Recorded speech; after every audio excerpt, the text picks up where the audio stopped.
Hi friends, బాగున్నారా? నేను బాగున్నానండి. నేను ఇప్పుడు చేయబోయే వంట పచ్చి పులుసు అండి. ఇది ఆంధ్ర స్టైల్లో చేస్తున్నాను. చూడండి, దానికి కావాల్సిన వస్తువులు ఇదిగో చూడండి.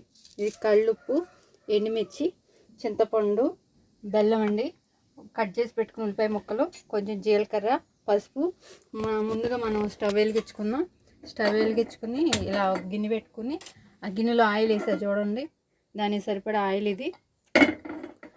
ఆయిల్ కొంచెం వేడవుతుంది. వేడైనాక ఈ ఎండుమిర్చి దాంట్లో వేసుకుందాం. ఇదిగో చూడండి, ఎండుమిర్చి వేస్తున్నాను. ఎండుమిరపకాయలు వేగిపోయి దాంట్లో ఇలా కళ్ళుప్పు అండి, ఇది కళ్ళుప్పు వేసుకుని ఇలా నలుపుకోవాలి. నలుపుకుంటే ఇవి కొంచెం పలుకులుగా మెత్తగా ఇట్లా చేత్తో వేడి చల్లారినాక నలుపుకోండి. ఇలా నలుపుకోవటమేనండి. చింతపండు రసం పిండుతున్నాను దీంట్లోకి. రసం తీసుకుని ఇప్పుడు మనం ఉప్పును ఎండుమిర్చి జీలకర్ర కలిపి నలుపుకున్నాం కదా. ఇప్పుడు ఈ చింతపండు పులుసు దీంట్లో పోసుకోవాలి. అలా పిండుకుని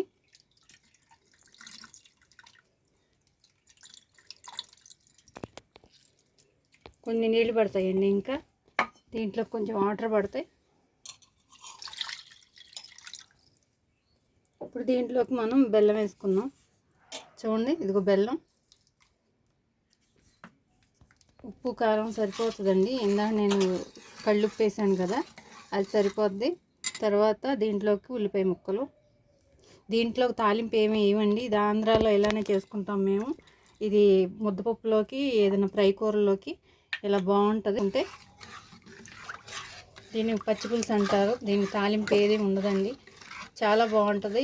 ఎండాకాలం వచ్చిందంటే ఇది అప్పుడప్పుడు రెడీ చేసుకుని రైస్లో తింటే చాలా బాగుంటుందండి. ఒకసారి మనం దీని టేస్ట్ చూద్దాం.